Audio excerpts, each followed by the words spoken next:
Trump has done nothing wrong in Ukraine in his entire political career.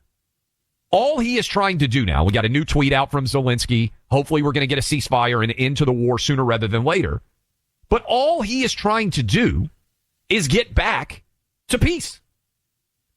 And everybody out there wants to say Ukraine is all good and Russia is all evil, right? That's the way that we have to characterize this thing because we have to Disneyfy every single issue in the world today. You know what I mean by Disneyfy? You know how when you're a little kid, Disney movies would decide that an animal, a type of animal was either good or bad. And you would be like, well, a snake is bad. A deer is nice. And they went out and created a dynamic where you're in your head when you're a little kid, oh, crocodile bad. Dog good. You know, where you're going through and you're looking at all these animals and they anthropomorphize them. Is that the right word? I think it is, to give them human characteristics. And it's a very Disneyfied way of looking at things, such that if you've raised kids, as I have, you may have had a kid or grandkid come to you and say something like, hey, are cats good or bad?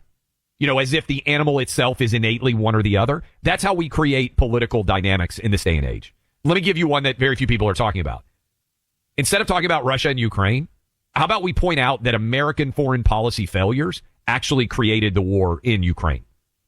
We talked about this a little bit in the first hour, but I don't think it gets discussed enough.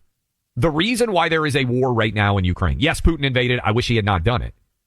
But the vacuum of American leadership and the lies that American leaders have told to both Ukraine and Russia is what created the dynamic whereby war happens there. I'll give you two easy examples to consider. In 1994, Ukraine had over 1,000, based on my reading, nuclear weapons that it had access to.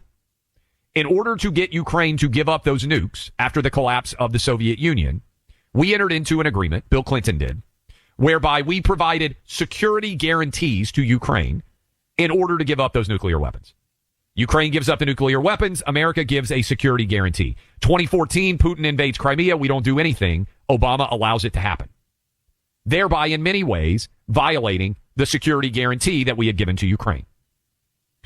This is what Zelensky is complaining about. Meanwhile, we told Russia after the Berlin Wall came down, hey, Russia, don't worry. We're not going to take your territory, and we're not going to put NATO right on your border. And then what do? We allowed all of these different states to leave Russia, and then we provided them NATO protection to ensure that Russia never tried to take back any of that territory again. Is it any wonder that Russia is afraid that Ukraine will also be given NATO protection, and it will be surrounded by enemy, in its words and in its view, enemy soldiers? We broke our word to Russia, and we broke our word to Ukraine. That by we, I mean the United States. Do you know who had nothing to do with any of this? Donald Trump.